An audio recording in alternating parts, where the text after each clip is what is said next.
আজকের ভিডিওতে আমরা দেখে নিব যে কিভাবে ডাটা ভ্যালিডেশন করা হয়। এখানে উদাহরণস্বরূপ আমরা একটা টেবিল ব্যবহার করেছি যেখানে কিছু জনের নাম দেওয়া রয়েছে এবং তাদের বয়স ক্যালকুলেশন করার জন্য দেওয়া রয়েছে। যদিও বয়স ক্যালকুলেশন নয়, এখানে আমরা কিছু ডেটা এন্ট্রি করব। সেই ডেটাগুলি নির্দিষ্ট একটা ডেটা, যেমন এজ আমরা ধরে নিচ্ছি যে 15 to 25, মানে 15 থেকে 25-এর মধ্যে যে কোনো সংখ্যা আমরা এখানে এন্ট্রি করতে পারি।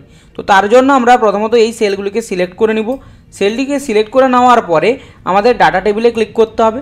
এরপর ডাটা টুলসে ক্লিক করে নিব এবং ডাটা ভ্যালিডেশন অপশানে ক্লিক করে নিব। ক্লিক করে নেওয়ার সঙ্গে সঙ্গেই আমাদের কাছে একটি ডায়লগ বক্স চলে আসছে। যেই ডায়লগ বক্স থেকে আমরা প্রথমত অ্যালাউ সেকশান থেকে ক্লিক করে হোল নাম্বার বলে যে অপশানটি রয়েছে সেটি চুজ করে নিব। তারপর মিনিমাম নাম্বারের মধ্যে 15 লিখব এবং ম্যাক্সিমাম নাম্বারের মধ্যে 25 লিখব এবং ওকেতে ক্লিক করে দিলেই দেখতে পারি আমরা এখানে যদি আমরা 15-এর থেকে বেশি বা 25-এর থেকে কোনো ছোট সংখ্যা লিখি খুব সহজেই লেখা যাচ্ছে। কিন্তু আমরা যদি 25-এর থেকে বড় সংখ্যা লিখতে যাই সেক্ষেত্রে আমাদের এখানে এরর মেসেজ চলে আসবে। একই রকমভাবে আমরা যদি 15-এর থেকে কোনো ছোট সংখ্যা লিখতে চাই অবশ্যই এক্ষেত্রেও আমাদের এরর মেসেজ চলে এসছে।